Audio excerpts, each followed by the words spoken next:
Kumusta po kayo? Mga minamahal kong kasama sa bawat paglalakbay ng puso. Isang mainit na pagbati po sa inyong lahat, saan man kayo naroroon sa mundo. Ako po ang inyong lingkod, ang inyong tagapagsalaysay, na muling nagbabalik upang maghatid ng isang kwentong hahaplos, susubok, at magbibigay inspirasyon sa ating mga damdamin. Sabi nila, ang pinakamatibay na haligi ng isang tahanan ay ang pagmamahal ng isang ina. Ngunit paano kung ang haliging ito ay araw-araw na sinusubok ng hagupit ng kahirapan at ng pait ng nakaraan? Hanggang saan kayang yumuko ng isang ina ng hindi nababali para lamang mapanatiling nakatayo ang munti niyang pamilya? Halina't pakinggan natin ang simula ng kwento ni Dalisay at ng kanyang 6 na kayamanan. Bago pa man mamula ang langit sa silangan, gising na ang kaluluwa ng baryo Pulang Araw. Ang unang hudyat ay hindi ang sikat ng araw, kundi ang tilaok ng mga tandang na sinasabayan ng mahinang tunog ng paggiling ng kape at pag-ihip sa nagsisimulang apoy sa mga kalande-kahoy. Sa isang maliit na barong-barong na yari sa pinagtagpi-tagping yero at kahoy, si Dalisay Aguilar ay matagal nang gising. Sa edad na 29, ang kanyang mga mata ay may bakas na ng pagod, ngunit may kislap pa rin ito ng determinasyong hindi kayang burahin ng anumang pagsubok. Dahan-dahan siyang bumangon mula sa banig.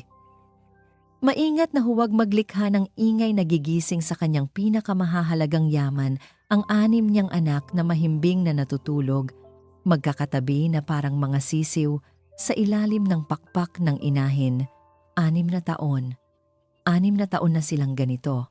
Sinag, anak, gising na, mahinang bulong niya sa panganay na babae. Si Sinag, na tila pangalan niya, ang laging may dalang ngiti pagkagising. Ang unang sinag ng pag-asa sa kanilang umaga. Opo, inay. Sagot ng bata.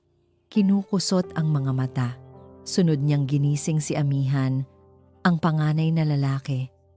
Matikas ang tindig nito kahit sa murang edad, ang laging handang maging tagapagtanggol ng kanyang mga kapatid. Tahimik lang itong tumango at agad na tumulong sa pagliligpit ng kanilang higaan. Sumunod na bumangon si Tala, ang mapangarapin. Si Ulan, ang tahimik at malalim mag-isip. Si Luntian, na mahilig sa mga halaman. At ang bunso, si Hiraya, na laging may kislap ng pananabik sa mga mata. Habang naghahanda ang mga bata, si Dalisay naman ay nagsimula ng mag-ayos ng kanilang paninda. Sariwang mga kamatis, talong, sitaw, at ilang tali ng kangkong na pinitas pa nila kahapon sa likod bahay. Ang bawat gulay ay maingat niyang pinupunasan. Tinitiyak na kaakit-akit sa mata ng mamimili. Ito ang kanilang buhay. Ang bawat butil ng pawis na pumapatak sa kanyang noo ay katumbas ng bawat butil ng bigas na kanilang isasaing. Inay, nagugutom na po ako, sabi ni Ulan. Hawak-hawak ang tiyan. Ngumiti si Dalisay, isang ngiting pilit tinatago ang sarili niyang kumakalam na sikmura. Kinuha niya ang natitirang 3 piraso ng pandesal mula sa supot, hinati niya ang 2 sa 3 bahagi para sa 6 na anak. Ang natitirang isa ay hinati niya sa 2. Inabot niya ang mas malaking bahagi kay Ulan. Para sa'yo to, anak. Kumain kang mabuti para lumakas ka, sabi niya. Kayo po, inay? Tanong ni Hiraya.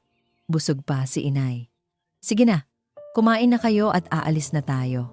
Isinubo niya ang maliit na piraso ng tinapay. Halos hindi na nalasahan. Ang mahalaga, nakakain ang kanyang mga anak. Iyon lang ang sapat na sa kanya. Itinulak na nila ang kanilang maliit na kariton palabas ng eskinita. Ang mga bata ay masayang nagkukulitan. Ang kanilang maliliit na boses ay nagbibigay kulay sa kulimlim na umaga. Sila ang musika sa buhay ni Dalisay. Ang kantang nagbibigay sa kanya ng lakas para harapin ang bawat araw.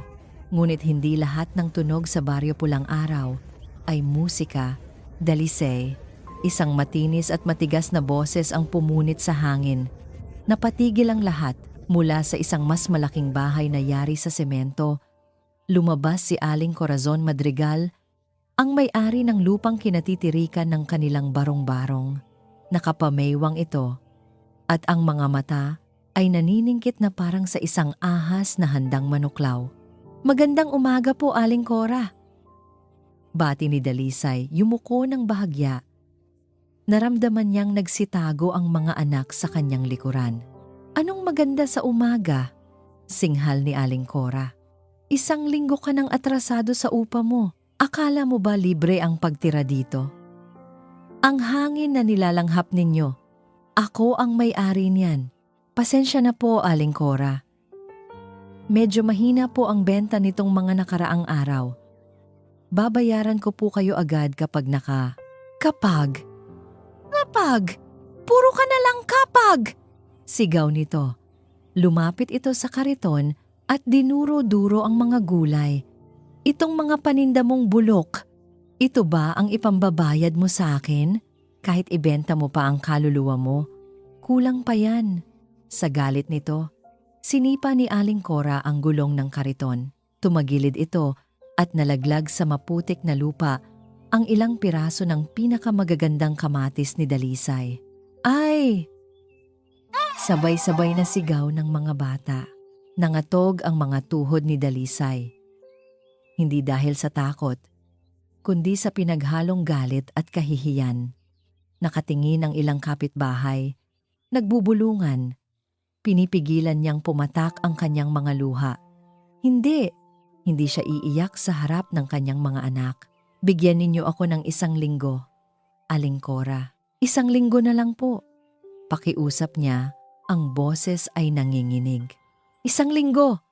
Tumawa si Aling Cora ng mapakla. "Sige, pero sa susunod na linggo, kapag wala ka pa ring pera, makikita ninyo kung saan kayo pupulutin. Doon kayo sa ilalim ng tulay, kasama ng mga daga." Tinalikuran sila nito at pabalang na isinara ang pinto. Naiwan si Dalisay na nakatayo roon, nakayuko. Dahan-dahan siyang lumuhod sa putikan. Isa-isa niyang pinulot ang mga kamatis. Ang iba ay basag na, ang katas ay humahalo sa putik. Ang iba ay may galos na. Hindi na ito maibebenta. Naramdaman niya ang maliliit na kamay sa kanyang balikat.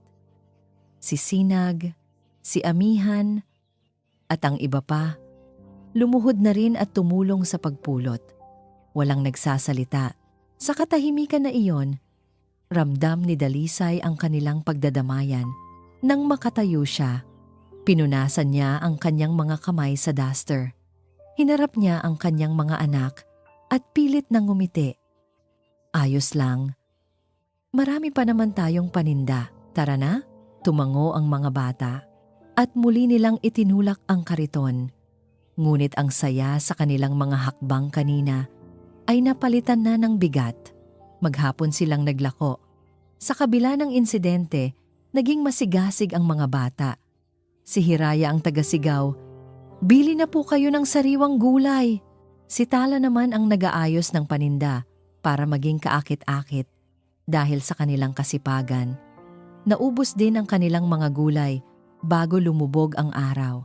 Pagod, pero may ngiti silang umuwi. Ang hawak na pera ni Dalisay ay sapat para sa bigas, uling, at kaunting isda para sa hapunan. Sapat na para sa 1 araw pa. Habang naghahapunan sila sa liwanag ng gasera, pinagmamasdan ni Dalisay ang kanyang 6 na anghel. Sila ang kanyang lakas. Sila ang dahilan kung bakit hindi siya sumusuko. Kakayanin niya ang lahat para sa kanila, kahit mag-isa. Matapos patulugin ang mga anak, lumabas si Dalisay upang maghugas ng mga plato sa poso. Malamig ang hangin ng gabi. Tumingala siya sa langit. May iilang bituin na sumisilip sa pagitan ng makakapal na ulap. 6 na taon. 6 na taon na siyang mag-isang itinataguyod ang mga anak. 6 na taon mula ng gabing iyon. Ang gabing bigla na lang siyang iniwan. Napapikit siya ng mariin. Pilit iwinawaksi ang alaala. Nang imulat niya ang kanyang mga mata, napako ang kanyang tingin sa dulo ng madilim na eskinita. May isang anino ng isang lalaki na nakatayo roon. Nakatingin. Hindi ito gumagalaw. Sa una, inakala niyang isa lang itong kapitbahay. Ngunit habang tinititigan niya, unti-unting naninikip ang kanyang dibdib. Ang tindig, ang hugis ng balikat, ang paraan ng pagkakatayo nito. Pamilyar. Pamilyar na pamilyar sa paraang masakit. Hindi maaari. Biglang humampas ang malakas na hangin at sa isang saglit, tinanglawan ng ilaw mula sa isang dumadaang sasakyan ang mukha ng lalaki. Napasinghap si Dalisay. Nabitawan niya ang hawak na plato. Nabasag ito sa semento. Ang tunog ay sumabay sa pagkadurog ng biglaang katahimikan sa kanyang puso. 6 na taon. Ngunit para sa puso niya, parang kahapon lang. Ang lalaking iyon, ang lalaking ama ng kanyang mga anak, ang lalaking sumira sa kanyang mundo, si Lakas. Nakita ni Lakas ang pagkabitaw ni Dalisay sa plato. Narinig niya ang lagapak nito sa semento, isang tunog na tila sumalamin sa biglaang pagbasag ng kanyang sariling puso. Nanigas siya sa kanyang kinatatayuan. Isang bahagi niya ay gustong tumakbo palapit kay Dalisay, pulutin ang mga piraso ng nabasag na plato at lumuhod para humingi ng tawad. Ngunit ang isa pang bahagi, ang bahaging sanay nang mabuhay sa takot sa loob ng 6 na taon, ang nagpako sa kanyang mga paa sa lupa. Ilang araw na siyang ganito, isang anino sa eskinita, isang multo ng nakaraan na hindi magawang magpakita. Mula sa malayo, pinagmamasdan niya ang bawat galaw ng pamilyang dapat sana ay sa kanya. Nakita niya ang paghahanda nila tuwing umaga. Ang pagtulak ng kariton, ang tawanan ng mga batang hindi man lang niya nayakap kahit minsan. Nakita rin niya ang pagdating ni Aling Cora kaninang umaga. Nakita niya ang pagmamaltrato nito kay Dalisay, ang pagsipa sa kanilang paninda. Sa mga sandaling iyon, kumuyom ang kanyang mga kamao. Ang galit ay umakyat sa kanyang lalamunan. Isang sigaw na hindi niya magawang isatinig. Gusto niyang sugurin ang babae. Pero isa siyang duwag. Iyon ang katotohanang sampal sa kanya ng bawat paghinga niya. Ang imahe ni Aling Cora ay nagbalik sa kanya sa isang alaala. Isang madilim na gabi. 6 na taon na ang nakalipas. Ang hangin ay kasing bigat ng pangamba sa kanyang dibdib. Isinandal siya sa pader ng isang eskinita ni Don Ricardo Madrigal, ang yumaong asawa ni Aling Cora. Mas malaki ito sa kanya, at ang anino nito sa liwanag ng buwan ay tila anino ng isang halimaw. Nakikiusap po ako, Don Ricardo. Sabi ng batang si Lakas, ang boses ay nanginginig. Kailangan lang po ng asawa ko ng pampagamot. Buntis po siya. Tumawa si Don Ricardo, isang tawang walang kagalakan. At dahil kailangan ng asawa mo ng pera, nagnakaw ka sa bodega ko? Ganyan ba yan, Lakas? Hindi po ako nagnakaw. Inutusan niyo po akong ilabas ang mga sako. Sinabi niyo po ba, Jad? Bayad sa utang mo sa akin? Putol ni Don Ricardo, kasabay ng isang malakas na sampal na yumanig sa buong pagkatao ni Lakas. Bumagsak siya sa lupa. Ang gilid ng kanyang labi ay pumutok at may lasang kalawang. Tanga ka ba, Lakas? Dinuro siya ni Don Ricardo. Ang mga sakong iyon, kontrabando yon. At ang mga papeles na pinirmahan mo, akala mo ba resibo lang yon? Ebidensya yon. Ebidensya na ikaw ang kumuha, ikaw ang nagbenta. Nanlaki ang mga mata ni Lakas, isang patibong. Naintindihan niya ang lahat. Ginawa siyang pain. May 2 kang pagpipilian, sabi ng demonyo sa kanyang harapan. Una, manatili ka dito. Magmatigas ka. At bukas na bukas din, kakalad ka rin ka ng mga pulis papasok ng kulungan. 20 anyos. Yan ang pinakamaikling itatagal mo doon. At habang nasa loob ka, lumuhod si Don Ricardo para magpantay ang kanilang mga mata. Ang ngiti nito ay nakakakilabot. Sisiguraduhin kong ang buhay ng buntis mong asawa ay magiging isang impyerno. Bawat araw, Ipapaalala ko sa kanya na asawa siya ng isang magnanakaw. Nangatog ang buong katawan ni Lakas. Si Dalisay. Hindi. O pangalawa, patuloy ni Don Ricardo. Mawala ka. Ngayong gabi, umalis ka sa baryo Pulang Araw at huwag na huwag ka nang magpapakita pa kahit kailan. Kalimutan mo na may asawa ka. Kalimutan mo na magkakaanak ka. Sa oras na gawin mo yan, itatapon ko ang mga ebidensya laban sa'yo. Hindi ko siya gagambalain. Luha at dugo ang magkahalong pumatak mula sa mukha ni Lakas. Iyon ang pinakamasakit na pagpipilian na hinarap niya sa buong buhay niya. Ang manatili ay kapahamakan para kay Dalisay. Ang umalis ay pagwasak sa sarili niya. Pinili niya si Dalisay. Ang alaalang iyon, ang latigong humahagupit sa kanyang kaluluwa sa loob ng 6 na taon. Bawat araw, dala-dala niya ang bigat ng desisyong iyon. Nagtrabaho siya sa kung saan-saang lugar sa construction, sa pier, sa minahan. Nag-ipon siya ng kaunting pera. Umaasang balang araw ay makakabalik siya ng may maipagmamalaki. Sapat para labanan ang sinumang hahadlang sa kanya. Ngunit namatay si Don Ricardo 2 taon na ang nakalipas. At ang naiwang reyna ay ang asawa nitong si Aling Cora, na tila doble pa ang kasamaan. Ngayon, heto siya. Nakabalik nga, pero wala pa ring ipagmamalaki. Isang gusgusing lalaki na nagtatago sa dilim. Tumalikod si Lakas mula sa eskinita. Bawat hakbang palayo ay tila pag-urong muli sa kaduwagan. Ngunit hindi na siya tumakbo papalayo. Naglakad siya patungo sa isang maliit na karinderya na bukas pa. Sa natitirang pera sa kanyang bulsa, bumili siya ng isang supot ng mainit na goto at ilang piraso ng itlog na maalat. Pagkain na pampainit ng tiyan. Pagkain na alam niyang gustong-gusto ni Dalisay. Dahan-dahan siyang bumalik. Ang puso niya ay kumakabog na parang tambol.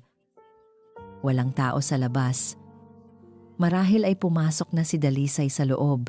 Maingat niyang inilapag ang supot ng pagkain sa may pintuan. Akmang tatalikod na siya nang may marinig siyang kaluskos. Mula sa siwang ng bintanang yari sa kawayan, isang pares ng maliliit at mausisang mga mata ang sumilip sa kanya. Napahinto si Lakas. Ang kanyang paghinga ay tila naharang sa kanyang lalamunan, isa sa kanyang mga anak. Sino sa kanila? Hindi niya masabi. Ang nakikita lang niya ay ang kislap ng mga mata nito sa dilim. Sa unang pagkakataon, hindi sa litrato, kundi sa tunay na buhay. Isang ngiti ang pilit na gumuhit sa kanyang mga labi. Isang ngiting may halong pait at pananabik. Itinaas niya ang kanyang kamay at dahan-dahang kumaway. Nagulat siya nang ang bata sa bintana ay tila ngumiti rin at kumaway pabalik bago mabilis na nagtago. Isang mainit na agos ang dumaloy sa buong katawan ni Lakas. Ang simpleng kaway na iyon ay higit pa sa sapat. Isang patak ng pag-asa sa isang disyerto ng kanyang pagsisisi. Kinabukasan, naroon siyang muli bago pa sumikat ang araw. Nagtago siya sa likod ng isang malaking puno ng aratiles. Pinanood niya ang pamilya niyang lumabas. Handa na para sa isa na namang araw ng pagkayod. Nakita niya si Dalisay na pinupunasan ang mukha ng bawat isa. Nakita niya ang pag-aayos nila sa kariton. 6 na maliliit na anghel at isang santang ina. Ito ang kanyang mundo. Ang mundong isinuko niya para iligtas. Sa buong araw na iyon, hindi siya umalis. Mula sa kanyang pinagtataguan, binantayan niya sila. Isang beses, muntik nang masagasaan ng isang rumaragasang tricycle ang kariton nila. Bago pa man makasigaw si Dalisay, handa na si Lakas na tumakbo at humarang. Mabuti na lang at mabilis na nakapreno ang driver. Nakita niya ang takot sa mukha ni Dalisay at naramdaman niya ang bawat pintig niyon. Gabi, oras na para umuwi. Pagod na ang mga bata. Ang isa ay karga-karga na ni Dalisay, habang ang 5 ay nakakapit sa kariton. Habang naglalakad sila pabalik sa eskinita, ang kanyang mga mata ay hindi inaalis sa kanila. Nakita niya sila. Ang kanyang mga anak. 6 sila. Si Sinag, ang babaeng may pinakamalakas na tawa. Si Amihan, ang batang lalaki na laging nakasunod sa ina. Ang mga mata ay laging alerto. Si Tala, na humihinto para pulutin ang mga bulaklak sa gilid ng daan. Si Ulan, ang tahimik na nagmamasid sa lahat, tila pasan ang buong mundo sa kanyang mga balikat. Si Luntian, na inaayos ang mga nahuhulog na dahon pabalik sa mga halaman. At si Hiraya, ang laging nakangiti. Ang kaway niya kagabi ang nagbigay buhay sa kaluluwa niyang halos mamatay na. Sila ang kanyang mga anak. Sila ang bunga ng pagmamahalan nila ni Dalisay. Hindi na niya kaya. Ang pangungulila ay isang dambuhalang alon na tuluyan ng gumuho sa pader ng kanyang pagtitimpi. Ang 6 na taon ng pagdurusa, ng pag-iisa, ng pagsisisi, lahat ay umabot na sa sukdulan. Hindi na siya pwedeng manatiling isang anino. Kailangan niyang subukan. Kahit itaboy siya, kahit isumpa siya, kailangan niyang marinig ang boses ni Dalisay. Kailangan niyang makita ang reaksyon sa mga mata nito.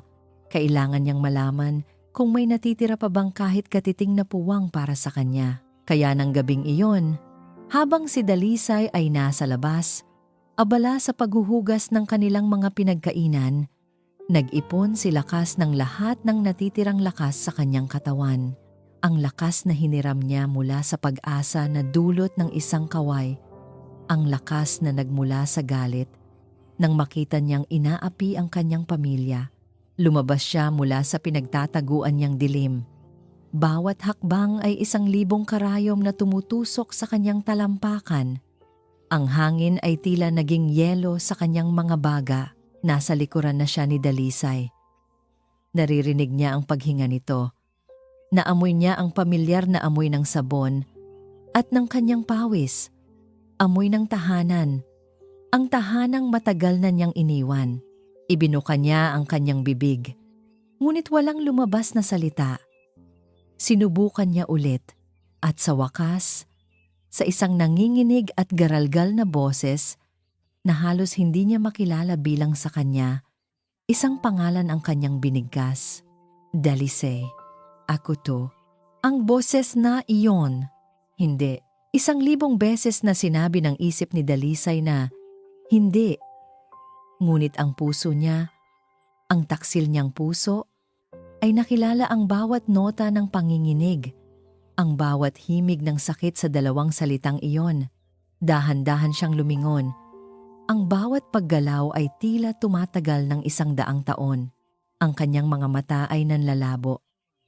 Hindi sigurado kung dahil ba sa namumuong luha o sa takot na baka ang nakikita niya ay isang malupit na ilusyon lamang. Ngunit totoo siya, nakatayo roon. Sa ilalim ng malamlam na ilaw ng poste. Mas payat.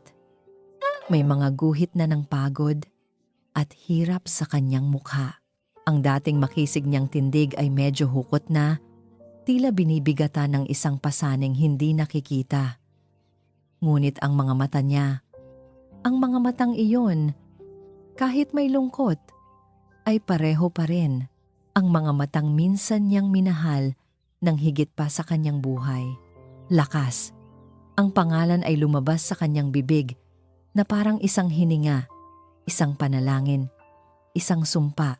Ang katahimikan sa pagitan nila ay mabigat. Puno ng mga tanong na hindi masabi. Puno ng sakit na hindi maipaliwanag. Puno ng 6 na taon ng pag-iisa, ng mga gabing walang tulog, ng mga luhang walang nakakita.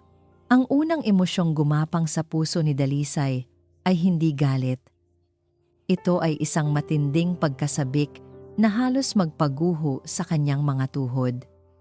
Gusto siyang takbuhin, yakapin, at isubsob ang mukha sa dibdib nito. Gusto niyang tanungin kung saan ito nanggaling, kung kumain na ba ito, kung ayos lang ba ito. Ngunit mabilis itong sinundan ng isa pang alon, mas malakas, mas mapait. Ang alon ng galit, ang sakit, ang hirap, ang pangungulila ng kanyang mga anak, ang bawat patak ng luha niya, ang bawat pangungutya na tinanggap niya. Lahat ay bumalik sa isang iglap, at ang lahat ng yon ay dahil sa lalaking nasa harapan niya. Tumigas ang kanyang mukha. Ang lambot sa kanyang mga mata ay napalitan ng yelo. "Anong ginagawa mo dito?" tanong niya. Ang boses ay malamig at walang emosyon. Nakita niya ang sakit sa mga mata ni Lakas. "Dalisay, magpapaliwanag ako." "Magpapaliwanag?" Isang mapaklang tawa ang kumawala sa kanya. 6 na taon.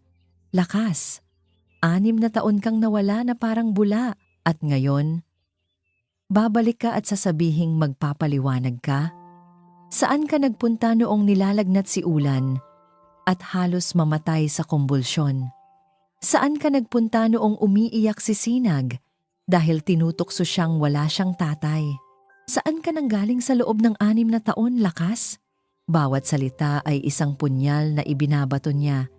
Hindi lang para saktan ito, kundi para ipagtanggol ang sarili niya sa posibilidad na masaktan muli. "Patawarin mo ko," sabi ni Lakas. Ang boses ay basag. Humakbang ito palapit. "Wag!" sigaw ni Dalisay at napaatras siya. "Wag kang lalapit!" Ang sigaw niya ay gumising sa atensyon sa loob ng bahay. Bumukas ang pinto at lumabas si Amihan, hawak ang isang piraso ng kahoy. Nakita niya ang isang estranghero malapit sa kanyang ina at agad siyang tumayo sa pagitan nila parang isang maliit na sundalo. "Sino ka? Huwag mong sasaktan ang inay ko!" matapang na sabi ng bata. Kahit halata ang panginginig sa kanyang boses, natigilan si Lakas. Napatingin siya sa bata, ang kanyang panganay na lalaki. Ang imahe ng sarili niya noong bata pa siya. Isang matinding kirot ang tumagos sa kanyang puso. Ito ang kanyang anak, ngunit hindi siya nito kilala. Ang una nilang pagkikita ay sa ganitong sitwasyon. "Anak," bulong ni Lakas. "Hindi mo siya anak." Mabilis na sagot ni Dalisay. Hinila si Amihan sa kanyang likuran. Wala silang ama. Matagal nang patay ang ama nila. Ang mga salitang iyon ay mas masakit pa sa sampal ni Don Ricardo. Mas masakit pa sa anumang pisikal na sakit na naramdaman niya. "Dalisay, pakiusap. Pakinggan mo muna ako." Pagmamakaawa ni Lakas. Ang mga luha ay malayang dumadaloy na sa kanyang mga pisngi. May dahilan ang lahat. Dahilan, umiling si Dalisay. "Walang dahilan na sapat para iwanan mo ang 6 na sanggol na kadugo mo. Walang dahilan sa mundong ito." Tinalikuran niya si Lakas, hinila niya si Amihan, at ang 5 pang bata na ngayon ay nakasilip na sa pinto. Ang kanilang mga mukha ay puno ng pagkalito at takot. "Pumasok na kayo sa loob," mariing utos niya. Pumasok sila, ngunit bago niya isara ang pinto, hinarap niyang muli si Lakas. "Umalis ka na. Huwag ka nang babalik dito. Sanay na kaming wala ka. Nabuhay kami ng 6 na taon nang wala ka. Kaya na namin."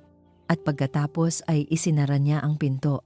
Isang malakas na kalabog ang nagwakas sa kanilang pag-uusap. Isinandal ni Dalisay ang kanyang likod sa pinto at doon na siya bumagsak. Ang tibay na ipinakita niya kanina ay gumuho na parang kastilyong buhangin. Napahagulgol siya ng walang tunog. Ang mga kamay ay nakatakip sa bibig para hindi marinig ng kanyang mga anak. Naramdaman niya ang maliliit na yakap sa paligid niya. Ang kanyang 6 na anak, hindi man nila lubos na naiintindihan ang nangyayari, ay niyakap siya ng mahigpit. "Inay, wag na po kayong umiyak," sabi ni Sinag. "Nandito lang po kami," sabi naman ni Hiraya. Sa yakap ng kanyang mga anak, doon humugot ng lakas si Dalisay. Ngunit sa likod ng kanyang isip, isang tanong ang paulit-ulit na umalingaw-ngaw. Bakit ngayon? Bakit ngayon pa siya bumalik? Hindi niya namalayan ang paglipas ng oras. Nang sa wakas ay tumahan siya at napatingin sa bintana, wala na ang anino ni Lakas. Nawala na itong muli. Gabi. Hindi siya makatulog. Bawat pagpikit niya, Nakikita niya ang mukha ni Lakas, ang sakit, ang pagsisisi, ang mga luhang hindi niya nakita rito noon. Bumangon siya. Maingat na kinuha mula sa ilalim ng kanilang damitang baul ang isang maliit na kahon na gawa sa kahoy. Ang tanging bagay na hindi niya magawang itapon. Binuksan niya ito.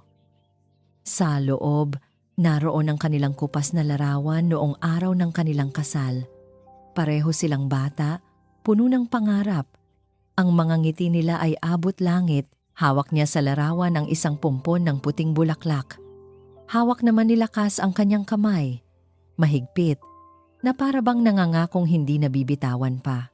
Isang kasinungalingan. Kinuha niya ang litrato. Hinaplos niya ang mukha ni Lakas. At sa katahimikan ng gabi, habang mahimbing na natutulog ang kanyang mga anak, muling umiyak si Dalisay. Umiyak siya para sa dalagang minsan ay naniwala sa walang hanggan. At umiyak siya para sa inang natatakot na ang pagbabalik ng nakaraan ay sisira sa munting kapayapaan na matagal niyang pinaghirapang buuin. Ang pagsara ng pintong iyon ay hindi lang tunog ng kahoy na tumama sa hamba para kay Lakas. Iyon ang tunog ng pagwawakas. Ang tunog ng hatol, umalis ka na. Sanay na kaming wala ka. Ang mga salita ni Dalisay ay umuulit-ulit sa kanyang isipan, isang walang katapusang parusa. Nanatili siyang nakatayo sa eskinita, matagal matapos siyang talikuran ni Dalisay. Ang lamig ng gabi ay tumatagos hanggang sa kanyang mga buto, ngunit wala itong panama sa nagyayelong sakit sa loob ng kanyang dibdib. Isang bahagi niya ang gustong sumuko. Marahil tama si Dalisay. Marahil ay wala na talaga siyang lugar dito. Isa na lang siyang masamang alaala na pilit bumabalik. Ngunit nang maalala niya ang mukha ni Amihan, ang tapang sa kabila ng takot, ang pagiging protective sa ina, isang apoy ang muling nag-alab sa kanya. Hindi siya pwedeng sumuko. Hindi siya umalis sa baryo Pulang Araw.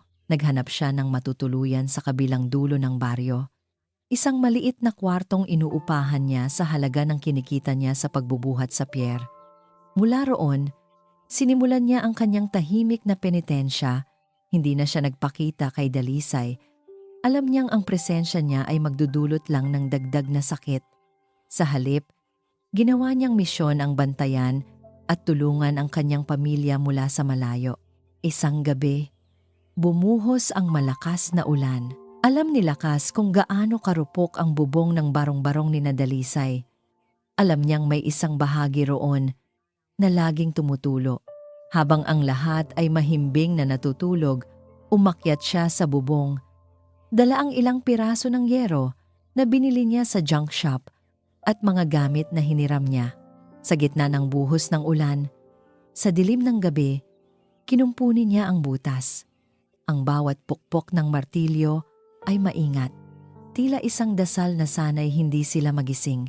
Kinabukasan, narinig niya mula sa mga nag-uusap na kapitbahay ang pagtataka ni Dalisay. Parang may nagkumpuni ng bubong namin kagabi, sabi raw nito. Isang milagro, napangiti si Lakas habang nagbubuhat ng sako ng bigas. Hindi milagro, Dalisay. Pagmamahal iyon. Napansin niyang nauubusan sila ng panggatong. Kaya't tuwing madaling araw, bago siya pumasok sa trabaho, namumulot siya ng mga tuyong kahoy sa gubat-gubat sa likod ng baryo. Pinuputol niya ang mga ito sa tamang sukat at maingat na iniiwan sa tapat ng kanilang pintuan. Isang araw, nakita niyang matamlay si Ulan. Kinakabahan. Nagtanong-tanong siya at nalaman niyang may sinat ang bata. Buong araw siyang hindi mapakali sa trabaho. Gamit ang halos lahat ng kinita niya sa araw na iyon, bumili siya ng gamot sa lagnat para sa bata, ilang supot ng gatas, at prutas. Muli, sa dilim ng gabi, tahimik niya itong iniwan sa kanilang pintuan. Ginawa niya itong ritual, ang maging isang aninong tagapagbantay. Ang pag-ibig niya ay ipinapadama niya sa mga gawang hindi nakikita, sa mga tulong na walang pangalan. Ngunit hindi lahat ay hindi nakakapansin. Isang hapon, habang nagmamasid siya mula sa malayo, Napansin niyang nakatingin sa kanya mula sa bintana si Hiraya, ang kanyang bunso. Nagtama ang kanilang mga mata. Sa halip na matakot, ang bata ay ngumiti. Ang parehong ngiti na nagbigay sa kanya ng lakas noong unang gabi. Dahan-dahan, itinaas ni Hiraya ang kanyang maliit na kamay at kumaway. Hindi napigilan ni Lakas ang sarili. Ngumiti siya pabalik at kumaway din. Sa pagkakataong ito, hindi na nagtago ang bata. Nanatili itong nakatingin. Ang mga mata ay puno ng kuryosidad, hindi ng paghuhusga. Simula noon, naging lihim na samahan iyon sa pagitan nilang dalawa. Isang kaway mula sa bintana, isang ngiti mula sa anino, isang koneksyon sa pagitan ng isang amang nangungulila at isang anak na marahil ay naghahanap, ngunit may isa pang pares ng matang nakamasid, mga matang puno ng hinala at kasamaan. Nakita ni Aling Cora si Lakas na paligid-ligid sa lugar. Nakilala niya ito agad. Ang pagbabalik ni Lakas ay nangangahulugan ng gulo. Nangangahulugan na maaaring mabuksan ang mga baul ng nakaraan na matagal na nilang ibinaon ng kanyang yumaong asawa. Isang araw, habang naglalakad si Lakas pauwi mula sa trabaho, hinarang siya ni Aling Cora sa isang eskinita. "Bumalik ka pala," bungad nito. Walang anumang pagbati. "Wala na kayong pakialam doon, Aling Cora," sagot ni Lakas. Ang boses ay matatag. Tumawa si Aling Cora. "Aba, nagkaroon ka na ng tapang. Pero tandaan mo, Lakas, alam ko kung bakit ka umalis noon. At alam kong kaya kitang itapon sa kulungan kahit anong oras ko gustuhin. Patay na ang asawa ninyo. Wala na kayong hawak na kahit ano laban sa akin," giit ni Lakas. "Sigurado ka ba dyan?" Ngumisi si Aling Cora. "May mga bagay na hindi namamatay kasama ng tao. May mga kasunduan. May mga papeles." Itinuro nito ang direksyon ng bahay ni Dalisay. "Ang pamilya mo, napakatahimik ng buhay nila. Sa loob ng 6 na taon, hindi ba? Sayang naman kung masisira ngayon dahil lang sa pagbabalik mo. Isang banta, malinaw at direkta." "Anong gusto ninyo?" tanong ni Lakas. Ang mga kamao ay muling kumuyom. "Simple lang," sabi ni Aling Cora. Lumapit ito at bumulong. "Umalis ka na habang maaga pa. Kung ayaw mong matulad sa dati ang mangyari sa'yo. At sa pagkakataong ito, sisiguraduhin kong pati ang pamilya mo madadamay na." Tinalikuran siya ni Aling Cora. Iniwan siyang nakatayo roon. Ang puso ay dinadaga ng pamilyar na takot. Ngunit sa pagkakataong ito, may nag-iba. Oo, natatakot siya. Pero hindi na tulad ng dati. 6 na taon siyang nabuhay sa takot. Pagod na siya. At ngayon, hindi na lang sarili niya ang iniisip niya. Nakita na niya ang kanyang mga anak. Nakatanggap na siya ng kaway mula sa kanila. Hindi na siya ang batang Lakas na kayang-kayang takutin. Hindi siya aalis. Hindi sa pagkakataong ito. Lalaban siya. Milagro. Iyon ang salitang laging sinasabi ni Dalisay sa kanyang sarili. Isang umaga, paggising niya, hindi na tumutulo ang bubong nila kahit malakas ang ulan kagabi. Kinaumagahan, may isang maayos na salansan ng panggatong sa labas ng kanilang pinto. At nang dapuan ng lagnat si ulan, isang supot na may gamot at prutas ang misteryosong lumitaw sa kanilang pintuan. Alam niyang hindi ito milagro. May isang parte sa puso niya. Isang maliit na tinig na pilit niyang iwinawaksi na nagsasabing alam niya kung sino ang may gawa ng lahat ng ito, si Lakas. Hindi na niya ito nakikita, ngunit nararamdaman niya ang presensya nito. Isang aninong nagbabantay, isang presensyang hindi nanghihimasok ngunit laging nariyan. Naguguluhan siya. Ang galit na naramdaman niya noong gabing iyon ay unti-unting napapalitan ng pagkalito.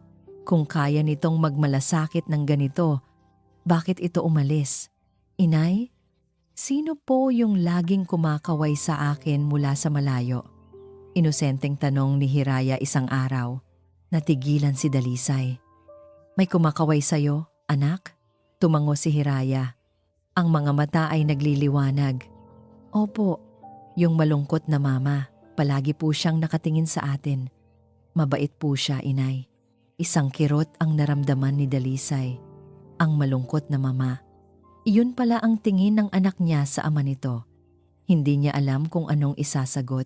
Ang pagkalitong ito ay lalong lumalim isang araw sa palengke. Masigla ang bentahan. Halos maubos na ang kanilang paninda at masayang-masaya ang mga bata. Nang biglang dumating si Aling Cora, ang mukha ay mas madilim pa sa paparating na unos. Oy, Dalise, sigaw nito. Sapat para marinig ng lahat ng tao sa paligid. Nabalitaan kong bumalik na pala ang magnanakaw mong asawa. Kaya pala kampante ka na. Baka naman ninakaw nyo na naman ang ipambabayad nyo sa akin, ano? Namula ang mukha ni Dalisay. Hindi dahil sa kanya, kundi para sa kanyang mga anak na nakarinig ng masasakit na salita. Aling Cora, pakiusap po, huwag po dito. Sabi niya, ang boses ay nanginginig. Bakit? Nahihiya ka? Dapat lang. Isang babaeng iniwan ng asawa, isang pamilya ng mga hampas lupa, at patuloy ni Aling Cora. Sa sobrang galit, itinulak nito ang kanilang kariton. Gumulong ang mga natitirang gulay sa sahig ng palengke. Ang ilan ay nayapakan ng mga dumadaan. Ang pinagpaguran nila buong araw. Nasira sa isang iglap, napayuko si Dalisay. Ang kahihiyan ay parang isang balde ng malamig na tubig na ibinuhos sa kanya. Handa na siyang pulutin muli ang mga gulay. Handa na siyang tanggapin muli ang pagkatalo. Ngunit may isang anino ang biglang tumakip sa sikat ng araw. Tama na yan, Aling Cora. Isang boses na pamilyar, matatag, walang bahid ng takot, napaangat ng tingin si Dalisay. Nakatayo roon si Lakas. Hindi na siya ang lalaking gusgusin at mukhang takot na nakita niya noong gabi. Nakatayo siyang matikas. Ang mga mata ay nag-aapoy sa galit na hindi nakadirekta sa kanya, kundi kay Aling Cora. Nagulat si Aling Cora. Lakas. Anong? Hindi na nito natapos ang sasabihin. Hinawakan ni Lakas ang braso nito. Hindi mahigpit para makasakit, ngunit sapat na para pigilan ito. Sinabi ko, tama na. Ulit ni Lakas. Ang boses ay mababa ngunit may bigat. Huwag na huwag mong sasaktan ang asawa ko. Asawa ko. Ang dalawang salitang iyon ay tumama kay Dalisay na parang kidlat. 6 na taon. 6 na taon niyang hindi narinig ang mga salitang iyon. At sa kabila ng lahat, sa kabila ng galit, ang tunog niyon ay nagdulot ng isang kakatwang kilig at proteksyon sa kanyang dibdib. Nagpumiglas si Aling Cora. Walang hiya ka. Bitiwan mo ako. Hihingi ka muna ng tawad sa kanya. Mariing sabi ni Lakas. Nagpanting ang tenga ni Aling Cora. Ako? Hihingi ng tawad sa babaeng yan? Kahit kailan? Bumuntong hininga si Lakas. Sige, kung ayaw ninyo, ako na lang ang magsasabi sa lahat ng tao dito kung paano nyo pinagtataguan ang mga buwis na dapat nyong bayaran sa pwesto ninyo sa palengke. O baka gusto nyong pag-usapan natin ang tungkol sa kontrabando ng yumaong asawa ninyo. Nanlaki ang mga mata ni Aling Cora. Namutla ito. Binitawan siya ni Lakas. Umalis na kayo at huwag na kayong lalapit pa sa pamilya ko, sabi ni Lakas. Hindi na nakapagsalita si Aling Cora. Nagmamadali itong umalis, bitbit ang kahihiyan. Natahimik ang lahat sa paligid. Ang mga nagbubulungan kanina ay napalitan ng paghanga. Naiwan sina Dalisay at Lakas sa gitna ng lahat. Ang kanilang mga mata ay nagtagpo. Sa mga mata ni Lakas, nakita ni Dalisay ang lahat ng pagsisisi, ang pag-aalala, at ang isang pagmamahal na tila hindi kailanman nawala. Lumuhod si Lakas at nagsimulang pulutin ang mga gulay. Hindi alintana ang dumi sa palengke. Sumunod na lumuhod si Dalisay. Walang nagsasalita. Ang kanilang mga kamay ay nagkakadikit-dikit habang pinupulot ang mga kamatis at sitaw. Bawat dampi ng kanilang balat ay nagpapadala ng kuryente sa ugat ni Dalisay. Nang matapos sila, tumayo sila ng sabay. "Salamat," bulong ni Dalisay. "Sapat lang para marinig ni Lakas." "Walang anuman," sagot nito. "Umuwi na kayo. Mag-iingat kayo. Akmang tatalikod na ito para umalis, para bumalik sa pagiging anino."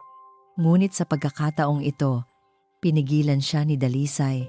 "Lakas, sandali." Tawag niya. Lumingon ito. Ang mukha ay puno ng pag-asa. "Gabi." Matapos niyang patulugin ang mga bata, binuksan ni Dalisay ang kanilang pinto. Nakatayo sa labas si Lakas. Tila hindi makapaniwala na pinagbuksan siya. Hindi niya ito pinapasok. Hindi pa. Ngunit kumuha siya ng isang baso ng tubig at iniabot dito. "Salamat ulit kanina."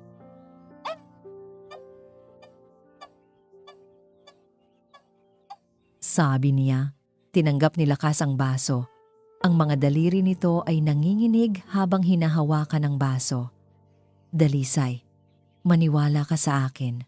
Pinutol niya ang sasabihin nito. "Gusto kong malaman ang totoo." Tumingin si Lakas sa kanyang mga mata. "Sasabihin ko sa iyo ang lahat." Huminga siya ng malalim. Ang puso niya ay naghahanda. "Hindi ako umalis dahil sa hirap. Dalisay, umalis ako para protektahan kayo."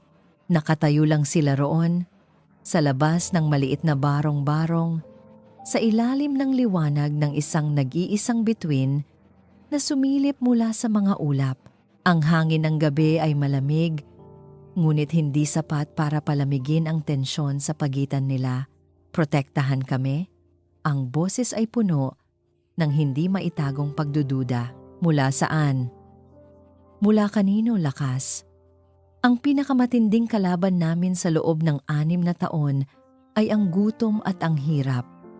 Mga kalaban na dapat sana ay kasama kitang nilalabanan." Nakita niya ang sakit sa mga mata ni Lakas dahil sa kanyang mga salita. Ngunit hindi na ito umiwas ng tingin. Tinanggap nito ang bawat salita na parang isang nararapat na parusa. "Mula kay Don Ricardo," sagot ni Lakas. Ang pangalan ay binigkas niya na parang isang lason mula sa mga madrigal. Ikinuwento ni Lakas ang lahat. Mula sa desperasyon niyang makahanap ng pera para sa nalalapit na panganganak ni Dalisay, sa paglapit niya kay Don Ricardo para umutang, hanggang sa trabahong ibinigay nito sa kanya. Ikinuwento niya ang tungkol sa mga sakong ipinabuhat sa kanya sa gitna ng gabi, ang mga papeles na pinapirmahan sa kanya, na akala niya ay simpleng kasulatan lang ng utang. Habang nagsasalita si Lakas, ang boses niya ay puno ng pagsisisi ng isang binatang masyadong nagtiwala, masyadong naging desperado. "Iyon pala.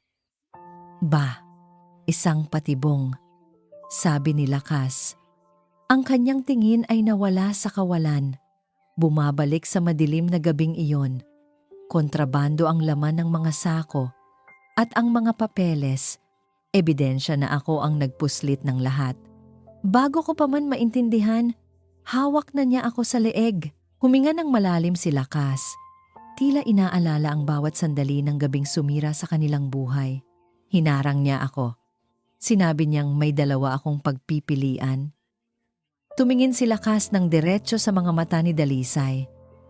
Ang una, manatili ako at hayaan ang sarili kong mabulok sa kulungan. At habang nasa loob ako, sinabi niyang gagawin niyang impyerno ang buhay mo. Napasinghap si Dalisay. Ang kanyang mga kamay ay naikuyom. Ang pangalawa, patuloy ni Lakas, ang boses ay basag na, ay ang mawala ako. Lisanin ang baryo. Kalimutan ka. Kalimutan ang mga anak natin na hindi ko pa man lang nasisilayan. Kapag ginawa ko yon, hindi ka niya gagalawin. Ligtas ka. Isang luha ang pumatak mula sa mata ni Lakas. Isang luhang 6 na taon niyang kinimkim. Pinili kita, Dalisay. Pinili ko kayo. Inisip ko, mas gugustuhin mong mag-isa at malaya. kaysa nakatali sa isang asawang nasa kulungan at araw-araw na ginugulo ng mga madrigal. Inisip ko, iyon ang tamang gawin. Iyon ang magliligtas sa'yo. Natahimik ang buong paligid. Ang tanging maririnig ay ang huni ng mga kuliglig at ang malakas na pagtibok ng puso ni Dalisay sa kanyang dibdib. Ang galit na 6 na taon niyang inalagaan at pinagyaman sa kanyang puso ay biglang naglaho na parang bula. Napalitan ito ng isang emosyong hindi niya inaasahan. Awa. Awa para sa lalaking ito na gumawa ng isang imposibleng desisyon sa murang edad. At kasabay ng awa ay ang pagsisisi. Hinusgahan niya ito. Sinumpa niya ito sa kanyang isipan. Tinawag niya itong duwag. Ngunit ang totoo, ang ginawa nito ay isang akto ng sukdulang pagsasakripisyo, isang baluktot at masakit na paraan ng pag-ibig. Ngunit pag-ibig pa rin. Dahan-dahan, iniangat ni Dalisay ang kanyang kamay at hinawakan ang braso ni Lakas. Naramdaman niya ang mga galos at kalyo sa balat nito, mga marka ng hirap na pinagdaanan nito ng mag-isa. Napansin niya ang isang mahabang peklat malapit sa siko nito. "Saan galing to?" tanong niya. Ang boses ay malambing na. "Sa minahan?" sagot ni Lakas. "Isang aksidente. Huwag mo nang alalahanin." "Bakit hindi mo sinabi sa akin?" tanong ni Dalisay. Ang mga luha ay nagsisimula na ring mamuo sa kanyang mga mata. "Bakit hindi tayo lumaban ng magkasama?" umiling si Lakas. "Paano? Paano kita isasama sa isang laban na alam kong talo na tayo sa simula pa lang? Masyado silang makapangyarihan, Dalisay. At bata pa tayo noon. Ang tanging naisip ko lang ay ang kaligtasan mo. Sa wakas, gumuho na ang lahat ng pader na itinayo ni Dalisay sa paligid ng kanyang puso. Napahagulgol siya. Hindi na para sa sarili niya, kundi para sa kanila. Para sa 6 na taon na ninakaw sa kanila. Para sa sakit na pareho nilang tiniis nang magkahiwalay. "Patawarin mo ko, Lakas," sabi niya sa gitna ng pag-iyak. "Patawarin mo ko sa pag-iisip na basta mo na lang kami iniwan." Umiling si Lakas. "Ako ang dapat humingi ng tawad, Dalisay. Bawat araw sa loob ng 6 na taon, yun lang ang gusto kong sabihin sa'yo. Patawad." Hindi na nila namalayan.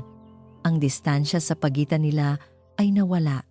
Niyakap ni Dalisay si Lakas, isang yakap na puno ng 6 na taon ng pangungulila, pag-unawa at pagpapatawad. Gumanti ng yakap si Lakas. Mahigpit, na para bang natatakot na kapag bumitaw siya, mawawala muli si Dalisay. Sa kauna-unahang pagkakataon sa loob ng napakahabang panahon, naramdaman ni Dalisay na buo siya. Naramdaman niyang umuwi na ang nawawala niyang kalahati.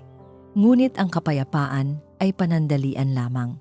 Kinabukasan, isang opisyal mula sa munisipyo ang dumating sa kanilang bahay. Kasama niya si Aling Cora, na may isang ngiting tagumpay sa kanyang mga labi. Inabot ng opisyal ang isang sobre kay Dalisay. "Ano po ito?" tanong niya. "Notice of eviction," sabi ng opisyal. Ayon sa mga dokumentong isinumite ni Ginang Madrigal, matagal ng paso ang kontrata ninyo sa pag-upa at dahil sa hindi pagbabayad, nagsampa na po siya ng kaso para mapaalis kayo sa lupang ito. May 1 buwan kayo para lisanin ang lugar. Nanlamig si Dalisay. Tiningnan niya si Aling Cora. "Ito na ang sinasabi ko sa iyo, Dalisay," sabi ni Aling Cora. Ang boses ay puno ng paghihiganti. "Dahil sa pagbabalik ng asawa mo, napilitan akong gawin ito. Sinasabi ko sa iyo, sa huli, ako pa rin ang mananalo." Tinalikuran sila nito. Hawak ni Dalisay ang papel. Ang papel na nagsasabing ang munti nilang tahanan, ang tanging kanlungan ng kanyang mga anak, ay mawawala sa kanila. Ang pagbabalik ni Lakas ay nagdala ng katotohanan. Ngunit kasabay nito, ang notice of eviction ay hindi lang isang piraso ng papel. Iyon ay isang hatol. Isang taning sa buhay na buong hirap na binuo ni Dalisay para sa kanyang mga anak. 1 buwan, 30 araw. Iyon na lang ang natitira sa kanila. Huwag kang mag-alala, Dalisay. Lalaban tayo.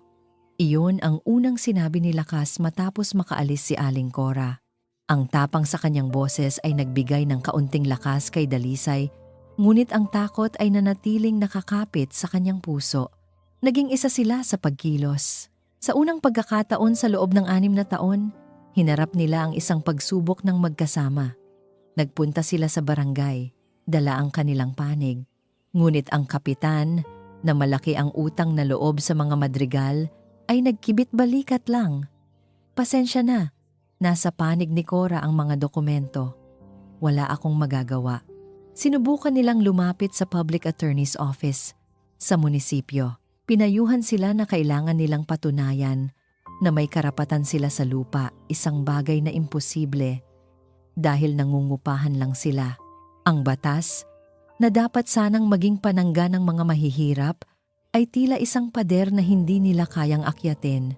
Gabi-gabi, pagkatapos ng maghapong paglalako at paghahanap ng tulong, nauupo sina Dalisay at Lakas sa labas ng kanilang bahay. Ang mga balikat ay pasa ng bigat ng buong mundo. Paano na tayo? Tanong ni Dalisay isang gabi. Ang boses ay pagod at puno ng pangamba. Hinawakan ni Lakas ang kanyang kamay. Hindi ko alam, Dalisay, pero hindi ako aalis sa tabi ninyo. Kahit anong mangyari, magkakasama tayo. Ang pangakong iyon, kahit hindi solusyon sa kanilang problema, ay sapat na para mabawasan ang takot ni Dalisay. Ang mahalaga, hindi na siya nag-iisa. Narinig ng mga bata ang pinag-uusapan ng kanilang mga magulang. Isang gabi, habang naghahapunan sila ng lugaw, nagsalita si Amihan.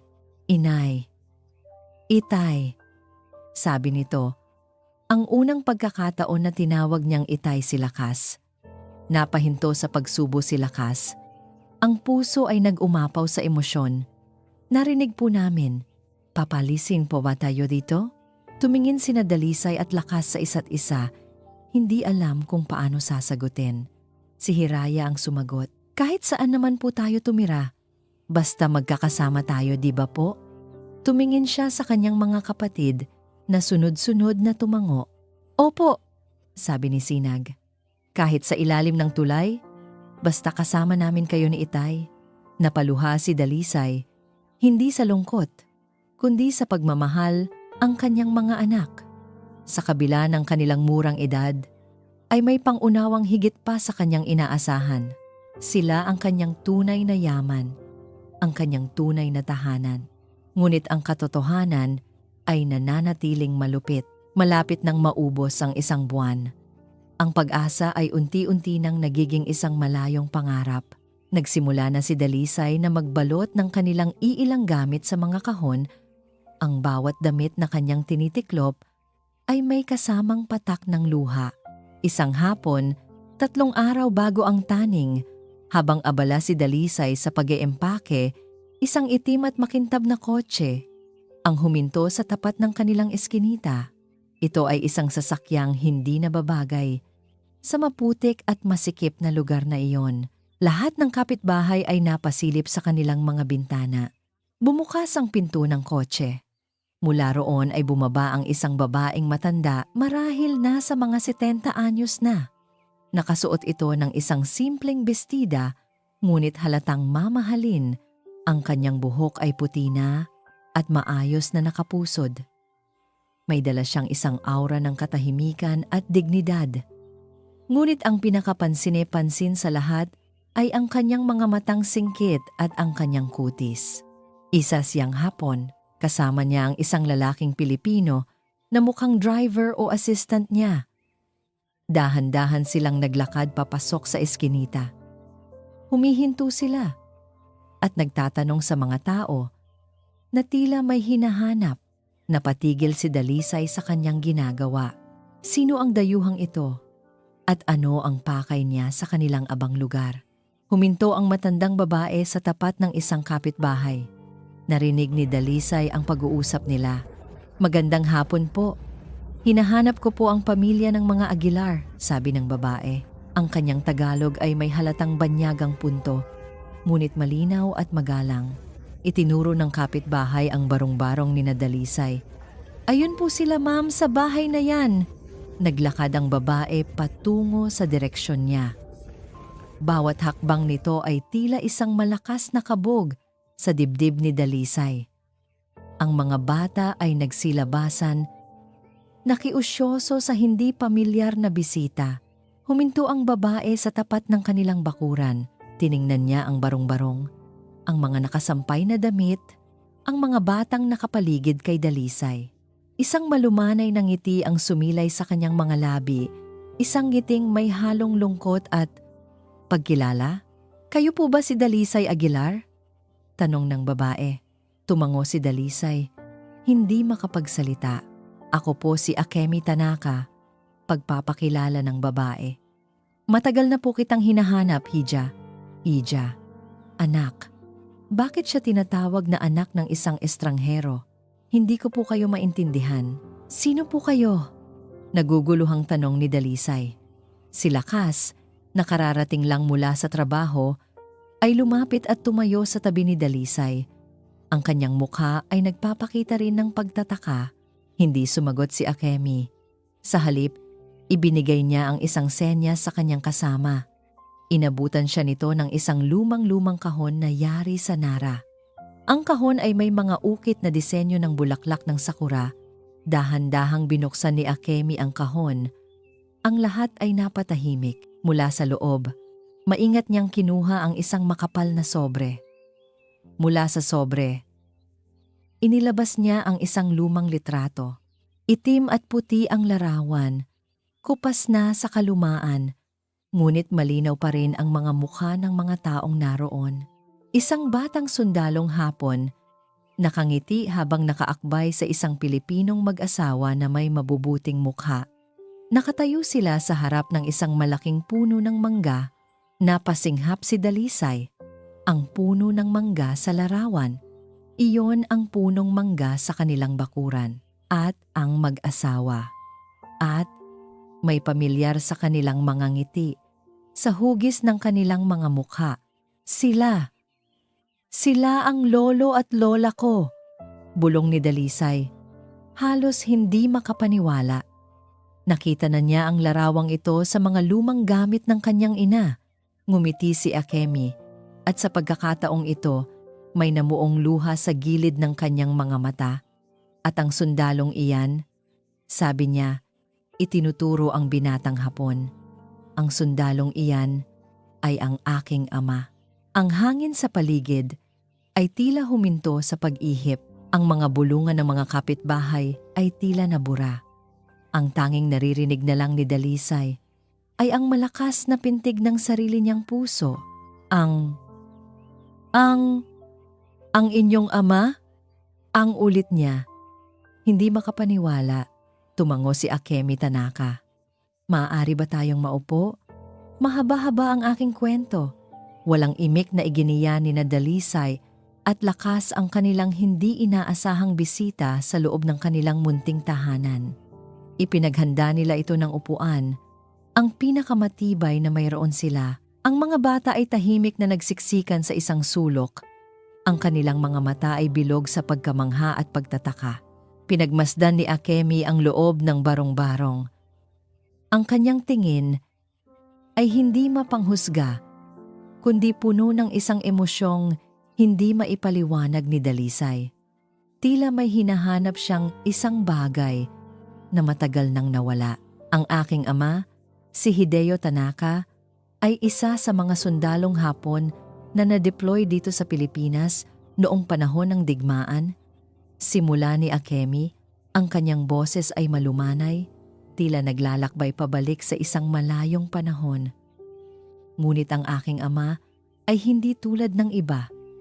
Napilitan lamang siyang sumali sa hukbo.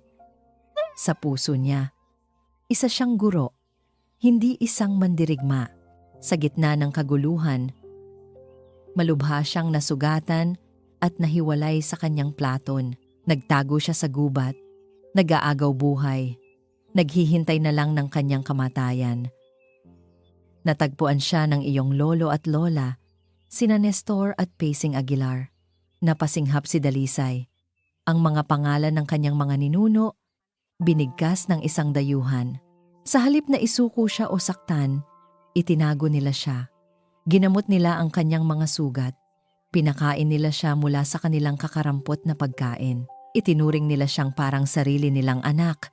Kahit na ang pagtulong sa isang sundalong Hapon noong panahong iyon ay katumbas ng paghuhukay ng sarili nilang libingan.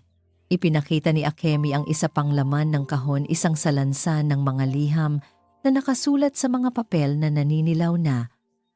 Ang mga sulat na ito, ipinadala niya sa amin sa Japan.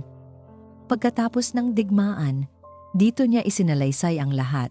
Ang kabutihan ng mga Aguilar, ang naging dahilan kung bakit nakauwi siyang muli sa Japan, kung bakit ako ay naisilang sa mundong ito. Bago siya pumanaw, patuloy ni Akemi. Ang boses ay nanginginig na sa emosyon. Nangako siyang babalik siya para magpasalamat. Ngunit hindi na niya nagawa. Kaya't bago siya mamaalam, ipinangako ko sa kanya na ako ang tutupad sa kanyang huling habilin. Ang hanapin ang pamilya Aguilar at ibalik ang utang na loob na hindi niya kailanman nabayaran. Pero, paano niyo kami nahanap dito? Tanong ni Lakas. Hindi naging madali, sagot ni Akemi. Maraming taon din ang aking ginugol. Ang tanging palatandaan ko lang ay ang pangalan, ang baryong ito, at ang kwento tungkol sa isang malaking puno ng mangga. Muli, tiningnan niya ang labas. Nang makita ko ang punong iyon, alam kong nasa tamang lugar na ako. Muling binuksan ni Akemi ang kahon at may kinuha siyang isang folder. Ang aking ama ay hindi lang nagpadala ng mga sulat. Nang makaipon siya ng sapat na pera sa Japan, palihim siyang bumili ng isang property dito. Isang regalo para sa mga taong nagligtas sa kanya. Ang lupang ito, inilapag niya ang folder sa maliit na lamesa. Binuksan ito ni Lakas. Sa loob ay naroon ang kopya ng isang titulo ng lupa. Isang deed of sale na may petsang 1955. Ang pangalan ng bumili, Hideo Tanaka. Ang pangalan ng nakasaad na beneficiary o pagbibigyan, ang pamilya Aguilar. Ang property ay ang mismong lupang kinatitirikan ng kanilang bahay at ng buong hilera ng mga kabahayan sa eskinita na iyon. Parehong natulala sina Dalisay at Lakas. Pero, paano? Ang alam namin? Ang mga Madrigal ang may-ari nito, sabi ni Dalisay. At diyan na nga pumapasok ang problema. Malungkot na sabi ni Akemi. Ang pamilya Madrigal noon pa man ay sila na ang katiwala o caretaker ng lupang ito. Sila ang pinagkatiwalaan ng aking ama na asikasuhin ang mga papeles. Ngunit sa paglipas ng panahon, sa kasakiman, tila inangkin na nila ang hindi sa kanila. Ginamit nila ang kanilang impluwensya para makakuha ng mga pekeng dokumento, ang orihinal na titulo. Nawawala. Biglang nagliwanag ang lahat para kay Dalisay at Lakas. Kaya pala ganoon na lang ang galit at pagmamadali ni Aling Cora na mapaalis sila. Hindi lang dahil sa utang sa upa. Natatakot itong may makaalam ng katotohanan. Sila, ang mga tunay na tagapagmana, na nakatira mismo sa lupang ninakaw sa kanila ay isang buhay na paalala ng kasalanan ng pamilya Madrigal. Kung ganoon, sa amin pala dapat ang lupang ito? Hindi makapaniwalang tanong ni Lakas. Oo. Mariing sagot ni Akemi. At narito ako para tulungan kayong bawiin ang dapat ay sa inyo. Ang pag-asa na akala ni Dalisay ay tuluyan ng namatay, ay muling nabuhay. Isang maliit na ningas na biglang lumaki at naging isang nag-aalab na apoy. Isang hapon ng panauhin mula sa malayong nakaraan ang nagdala ng susi na maaaring magpalaya sa kanila. Ngunit bago pa man sila makapagdiwang, sinabi ni Akemi ang isang bagay na muling nagpabagsak sa kanilang mga puso. Ang mga kopyang ito ay makakatulong. Ngunit maaaring hindi sapat sa korte laban sa mga dokumentong hawak ni Aling Cora. Ang kailangan natin ay ang orihinal na titulo. At ayon sa huling sulat ng aking ama, itinago niya ito sa isang lugar na ligtas, isang lugar na tanging ang mga tunay na Aguilar lang ang makakaalam. Tiningnan ni Akemi si Dalisay. Ang mga mata ay puno ng isang katanungang wala siyang kasagutan. Ang problema, hindi niya sinabi sa sulat kung saan. Ang pagdating ni Akemi Tanaka ay parang isang sinag ng araw sa gitna ng isang malakas na bagyo. Nagdala ito ng pag-asa, ng katotohanan. Ngunit ang bagyo, sa katauhan ni Aling Cora, ay hindi pa tapos manalasa. Mabilis na kumalat sa baryo pulang araw ang balita tungkol sa hapon ng bisita ni Dalisay. Ang kwento ay nakarating kay Aling Cora at ito ay nagdulot sa kanya ng panik. Alam niyang malapit nang mabunyag ang lihim na yaman ng kanyang pamilya. Kaya't bago pa man makakilos sina Dalisay, inunahan na niya sila. Kumuha si Akemi ng isang magaling na abogado para tulungan ang pamilya. Naghain sila ng mosyon sa korte para pigilan ang eviction gamit ang mga kopya ng dokumento at ang testimonya ni Akemi bilang basehan. Ngunit ang impluwensya at pera ng mga madrigal ay malalim na nakaugat sa sistema ng kanilang bayan. Isang hapon, 2 araw bago ang itinakdang pagpapaalis, dumating ang abogado ni Akemi sa bahay ni Dalisay. Ang kanyang mukha ay seryoso at walang mabuting balita.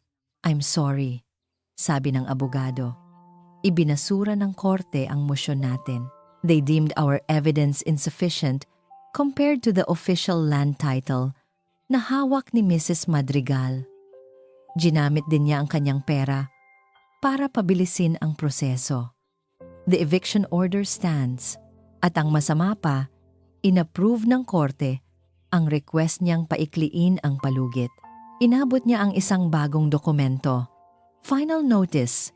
You have 24 hours to vacate the premises.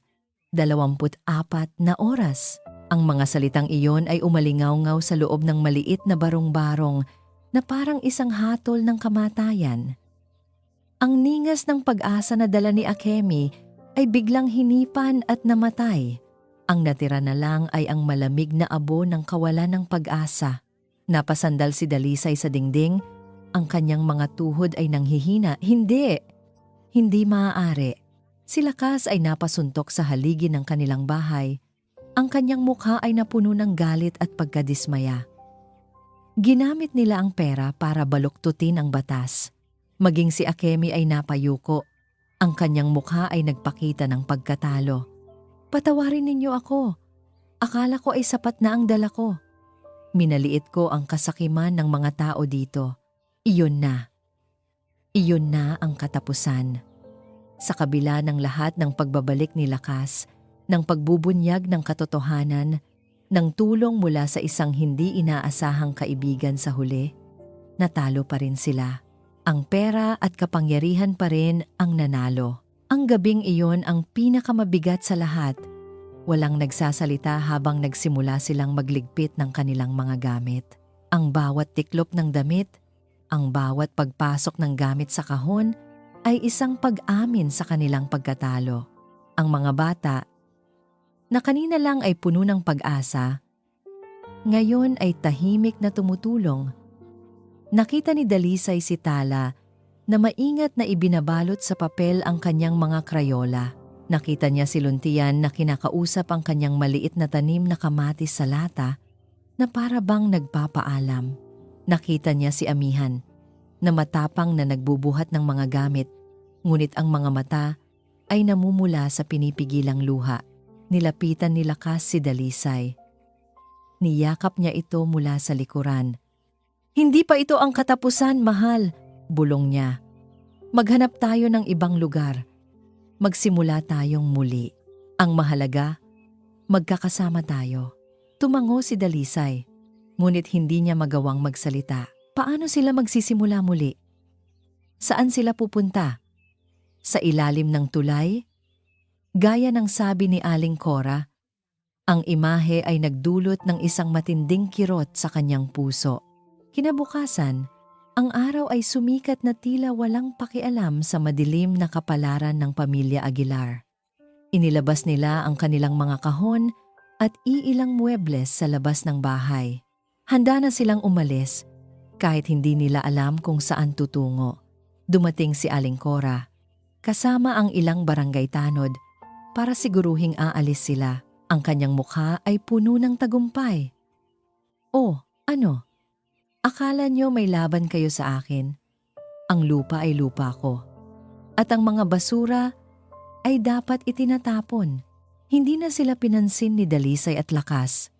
Tinipon nila ang kanilang mga anak sa isang mahigpit na yakap.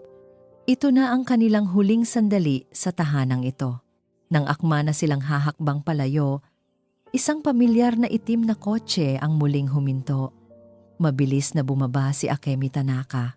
Ang kanyang karaniwang mahinahong mukha ay napalitan ng isang kagyat na pananabik. Hawak niya ang isang telepono at may kausap siya sa video call. "Sandali! Huwag muna kayong umalis!" Sigaw niya, humahangos. Lahat ay napatingin sa kanya, pati si Aling Cora. "Naghalongkat ako buong gabi sa mga naiwang gamit ng aking ama. May isang bagay akong nakalimutan," sabi ni Akemi. Iniharap niya ang telepono sa kanila. Nasa screen ang isang video recording. Isang matandang hapon, nakahiga sa isang kama sa ospital, si Hideo Tanaka. Sa kanyang mga huling sandali, "Mayroon pa tayong isang pag-asa," sabi ni Akemi. Ang boses ay nanginginig sa excitement. "Ang testamento ng aking ama." Ang matanda sa video ay nagsalita sa wikang Hapon, ngunit may subtitle sa Tagalog, "Sa aking mga kaibigang Aguilar." Kung ang sulat na ito ay hindi sapat, ang orihinal na titulo, itinago ko ito sa pinakaligtas na lugar na alam ko. Sa lugar kung saan unang umusbong ang aming pagkakaibigan. Sa ilalim ng naputol ang video. "Ano? Saan?" Sabay na tanong ni Dalisay at Lakas. "Naghang ang video!" sabi ni Akemi, kinakalikot ang telepono. "Ngunit narinig ko na kanina." Sinabi niya, "Sa ilalim ng puno ng mangga." Ang mga salita ni Akemi ay parang isang putok ng baril na bumasag sa katahimikan. Lahat ng mga mata ay napalingon sa matandang puno ng mangga. Sa gitna ng kanilang bakuran ang parehong puno sa lumang litrato. Ang tahimik na saksi sa lahat ng kasaysayan ng kanilang pamilya. Isang kislap ng determinasyon ang bumalik sa mga mata ni Lakas. "Pala! Kailangan natin ng pala!" sigaw niya. "Ako na!" Mabilis na sagot ni Amihan. Tumakbo ito papasok sa bahay na wala ng laman at lumabas na may dalang maliit na pambungkal ng lupa na ginagamit nila sa kanilang mini garden. "Hindi iyan sapat," sabi ni Lakas. Tumingin siya sa paligid. Ang mga kapitbahay na kanina ay nanonood lang. Ngayon ay tila naiintindihan na ang nangyayari. "Heto! Lakas! Gamitin niyo ito!" Sigaw ng isang kapitbahay, si Mang Karding, at inihagis ang isang malaking pala. "Salamat, Mang Karding! Anong kalokohan ito?" sigaw ni Aling Cora. Ang mukha ay nagsimula ng mamutla. "Mga tanod, paalisin niyo na sila. Labag yan sa utos ng korte." Ngunit maging ang mga tanod ay nag-atubili. Nananabik din silang malaman kung ano ang katotohanan. Hindi na nag-aksaya ng panahon si Lakas. Itinulos niya ang pala sa lupa sa paanan ng puno ng mangga at nagsimulang maghukay. Ang lupa ay matigas, ngunit ang bawat pagbabaon niya ng pala ay puno ng lakas na nagmumula sa desperasyon at pag-asa. "Tulungan kita, Itay!" sabi ni Amihan, at nagsimula na ring maghukay gamit ang kanyang maliit na pambungkal. Si Dalisay naman ay lumuhod at nagsimulang magkamay ng lupa palabas ng hukay. Ang kanyang mga kuko ay napuno ng lupa, ngunit wala siyang pakialam. Si Akemi ay nakatayo sa tabi. Ang mga kamay ay magkadaop sa panalangin. Ang 5 pang bata, sa pangunguna ni Sinag, ay bumuo ng isang bilog sa paligid ng kanilang mga magulang tila mga maliliit na bantay na nagpoprotekta sa kanilang ginagawa. "Bilisan ninyo!" sigaw ni Aling Cora. "Wala kayong mahahanap dyan." Mga baliw, lalong binilisan ni Lakas ang paghuhukay. Pawis na siya. Ang kanyang mga braso ay nangangalay na, ngunit hindi siya tumigil. Ang bawat tunog ng palang tumatama sa lupa ay isang nota ng pag-asa. Tug! Isang tunog na iba. Hindi tunog ng lupa o bato. Tunog ng metal. "Ano yon?" tanong ni Dalisay. Muling ibinaon ni Lakas ang pala sa parehong lugar. TUG, may tumama. Lumuhod silang dalawa at sabay na nagkamay ng lupa. Unti-unti, isang bagay na kulay kalawang ang lumitaw. Isang maliit na baul na gawa sa bakal. "Ito na nga," bulong ni Akemi. Hindi maaari," sigaw ni Aling Cora. Ang kanyang mga mata ay nanlalaki sa takot habang sinusubukang iangat ni Lakas ang mabigat na baul mula sa hukay. Si Aling Cora, sa sobrang desperasyon, ay nawala sa sarili. Itinulak niya ang mga batang nakaharang at sinugod si Dalisay. "Akin yan, pamanayan ng asawa ko." Ngunit bago pa man niya mahawakan si Dalisay, humarang si Lakas. "Subukan mo," sabi niya. Ang mga mata ay nag-aapoy. "Subukan mong saktan ulit ang pamilya ko." Napaatras si Aling Cora. Sa pagkakataong iyon, alam niyang talo na siya. Inangat ni Lakas ang baul at inilapag sa lupa. Kinakalawang na ang kandado nito. Kinuha niya ang isang bato at buong lakas na pinukpok ang kandado hanggang sa masira ito. Dahan-dahan niyang itinaas ang takip. Ang lahat ay napahinga ng malalim. Sa loob, nakabalot sa isang oilskin na tela, ay naroon ang isang luma at naninilaw na dokumento. Maingat itong kinuha ni Dalisay. Binuklat niya. Sa itaas, nakasulat sa magandang lumang calligraphy, titulo ng lupa. Sa ilalim, ang pangalan ng pamilya Aguilar. Ito ang orihinal, ang tunay at hindi mapapasubaliang katibayan. "Nasa atin na, Dalisay," sabi ni Lakas. Ang boses ay nanginginig sa emosyon. "Nasa atin na." Nagkatinginan sila at sa gitna ng dumi at pawis, sa harap ng lahat nagyakapan sila ng mahigpit. Ang mga bata ay nagsigawan sa tuwa at sumali sa yakap. Maging ang mga kapitbahay ay nagpalakpakan, ngunit si Aling Cora ay hindi pa tapos. "Hindi! Akin yan!" sigaw niya, na para bang isang nasusugatang hayop. Sa huling hibla ng kanyang kasakiman, tumakbo siya at sinubukang agawin ang titulo mula sa kamay ni Dalisay. Ang pagtatangkang iyon ni Aling Cora ang naging huling patak na nagpaapaw sa baso. Ang kanyang desperadong pagsugod ay hindi umabot sa titulong hawak ni Dalisay. Si Mang Karding at ang ilan pang kapitbahay ang humarang sa kanya. "Tama na, Cora! Tapos na ang laro mo," sigaw ni Mang Karding. "Bitiwan niyo ako! Mga traidor!" Nagpupumiglas na sigaw ni Aling Cora. Sa gitna ng kaguluhan, isang pito ang marahas na pumito. Hinto, anong nangyayari dito? 2 pulis ang dumating. Marahil ay tinawag ng mga tanod kanina pa. Lumapit sila sa eksena. Ang kanilang mga mukha ay nagpapakita ng awtoridad. "Siya po, officer," turo ng isang kapitbahay kay Aling Cora.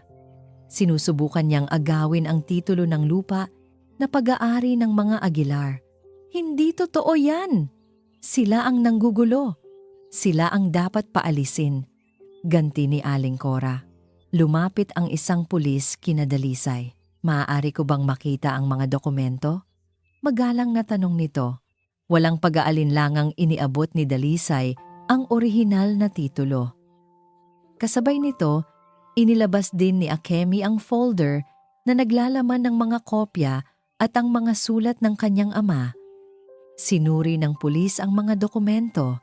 Tiningnan niya ang petsa, ang mga selyo, ang pirma. Kahit hindi siya eksperto, kitang-kita sa kalumaan at detalye ng papel na iyon ang bigat ng katotohanan. May maipapakita po ba kayong katibayan, Ginong Madrigal? Tanong ng pulis kay Aling Cora. Nawalan ng kulay ang mukha ni Aling Cora. Ang tapang niya kanina ay biglang naglaho.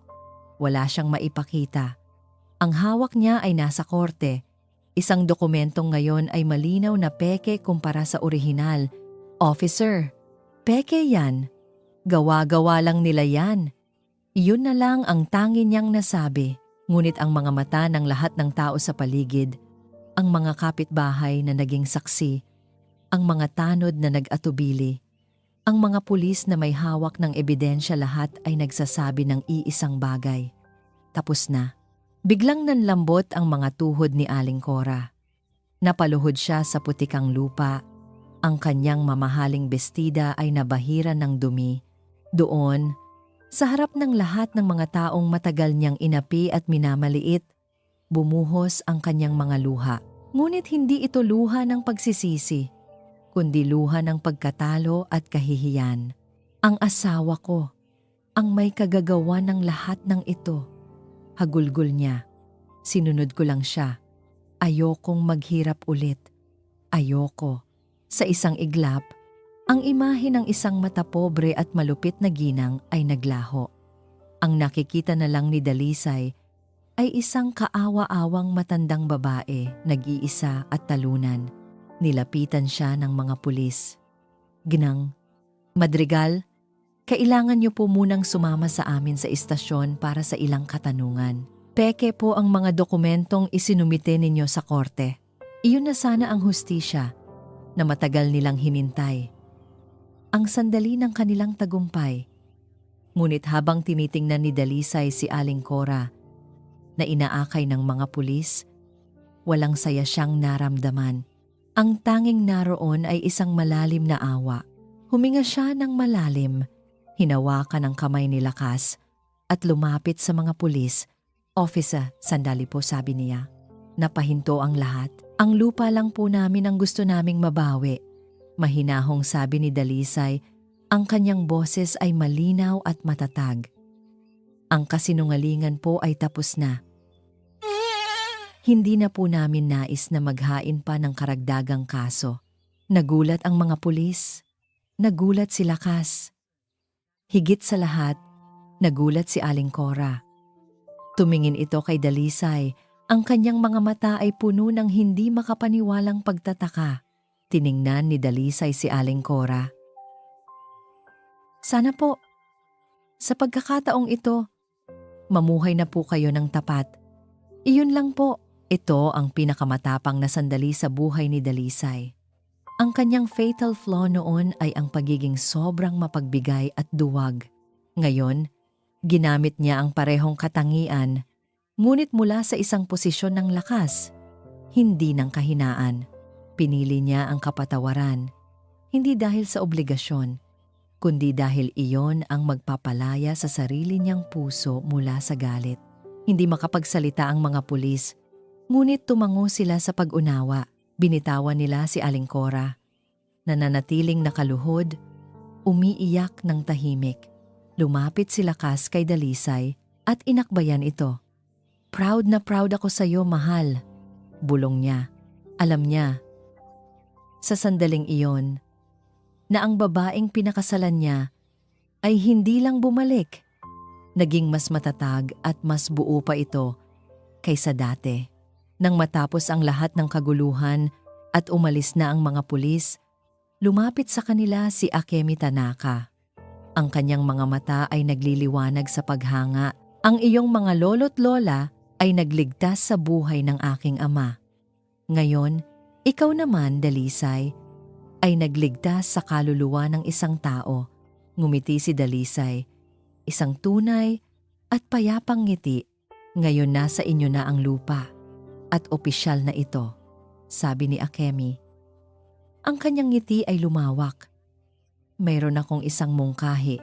Ang aking ama ay nag-iwan din ng isang maliit na trust fund bilang pasasalamat. Hindi niya ito nagamit. Panahon na para gamitin ito sa tama.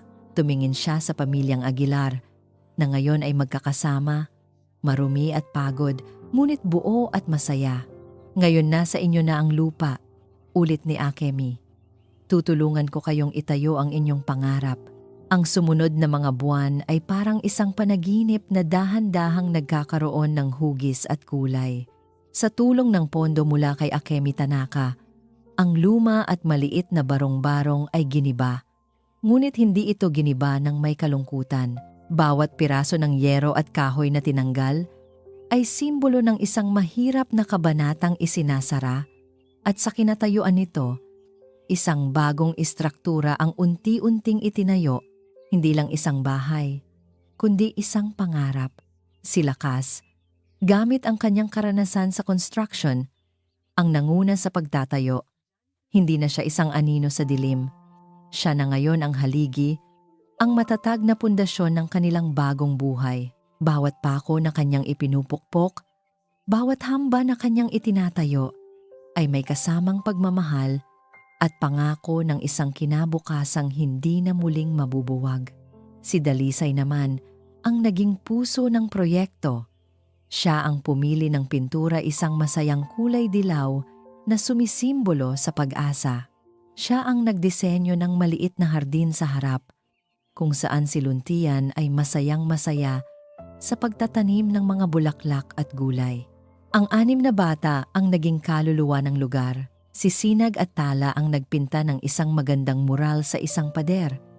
Isang malaking puno ng mangga, at sa ilalim nito ay may 8 tala na kumikinang. Si Amihan at Ulan ang naging mga katulong ng kanilang ama, masayang nag-aabutan ng mga kagamitan. At si Hiraya, ang laging nakangiti, ang tagapagbigay ng malamig na tubig at walang katapusang inspirasyon sa lahat. Naging proyekto ito ng buong komunidad. Si Mang Karding at ang iba pang kapitbahay na matagal nang naging saksi sa paghihirap ng pamilya ay kusang loob na tumulong. Nagkaroon ng bayanihan. Ang dating eskinita ng lungkot at pagdududa ay naging isang lugar ng pagkakaisa at pag-asa. Makalipas ang 3 buwan, ang araw ng pagbubukas ay dumating. Sa harap ng dating barong-barong ay nakatayo na ngayon ang isang maganda at kaakit-akit na coffee shop. May maliit na karatula sa itaas na gawa sa kahoy. At nakaukit dito ang mga salitang, "Ang kanlungan ng 6 na tala." Ang lugar ay puno ng tao. Ang mga kapitbahay, mga bagong customer na na-curious, at ang panauhing pandangal, si Akemi Tanaka, na nakangiti ng buong pagmamalaki. Sa loob ang amoy ng bagong timplang kape at mga bagong lutong pandesal at ensaymada ay naghahalo sa hangin. Si Dalisay, suot ang isang malinis na apron, ang ngumingiti at tumatanggap ng mga bisita. Si Lakas, na nasa likod ng counter, ang bihasang nagtitimpla ng kape, isang skill na natutunan niya habang nagtatrabaho sa ibang bayan.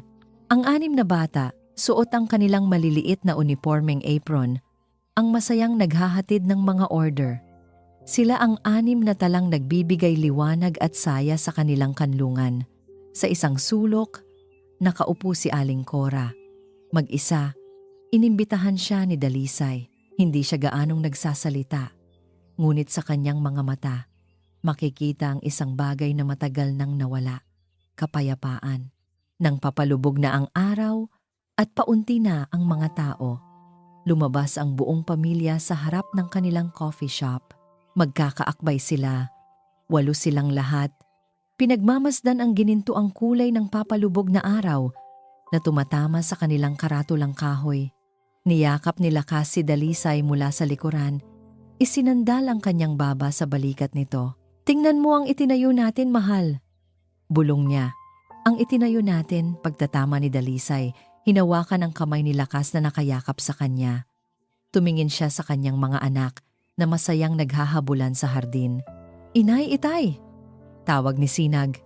"Tingnan niyo po, may mga bituin na." Tumingala silang lahat. Isa-isang lumitaw ang mga bituin sa papalubog na dapit hapon. Sa sandaling iyon, sa gitna ng amoy ng kape, ng halakhak ng kanyang mga anak, At sa init ng yakap ng lalaking buong puso niyang pinatawad at muling minahal, naramdaman ni Dalisay ang isang kaligayahang hindi matutumbasan ng anumang salapi sa mundo. Natagpuan nila ang kanilang kayamanan, hindi sa ilalim ng lupa, kundi sa tibay ng kanilang pamilyang pinanday ng pagsubok, pinagbuklod ng pagpapatawad, at ngayon ay nagsisilbing isang kanlungan para sa 6 na tala at sa 2 pusong minsan nang nawasak ngunit ngayon ay muling nabuo, mas matibay at mas kumikinang kaysa dati. At dito po nagtatapos ang kwento ni Dalisay, Lakas, at ng kanilang 6 na munting tala. Isang kwentong nagpapatunay na ang tunay na pamilya ay hindi nasusukat sa kawalan ng problema, kundi sa kakayahang harapin ang bawat isa ng magkakasama. Ang aral ng kwento ay malinaw. Ang pagpapatawad ay hindi paglimot sa sakit ng nakaraan, kundi isang pagpapasya na huwag nang hayaan pa itong sirain ang kinabukasan. Ito ang susi na nagbubukas ng pinto patungo sa tunay na kapayapaan at kaligayahan. Maraming salamat po sa inyong walang sawang pagsubaybay. Sana po ay may napulot kayong aral at inspirasyon sa kwento ng Pamilya Aguilar. Kung mayroon po kayong mga kwentong nais marinig sa susunod, tungkol sa pag-ibig, pamilya, o pagbangon mula sa pagsubok, huwag po kayong mag-atubiling i-comment sa ibaba. Ang inyong mga saloobin ay mahalaga sa amin. Kung nagustuhan ninyo ang kwentong ito, huwag po kayong mag-atubiling i-like, i-share ito sa inyong mga kaibigan at pamilya. At syempre, pindutin na rin po ang subscribe button para lagi kayong updated sa mga susunod pa nating kwento. I-click nyo na rin po ang notification bell para kayo ang laging unang makarinig sa aming mga bagong upload. Hanggang sa muli, ito po ang inyong tagapagsalaysay, nagpapaalam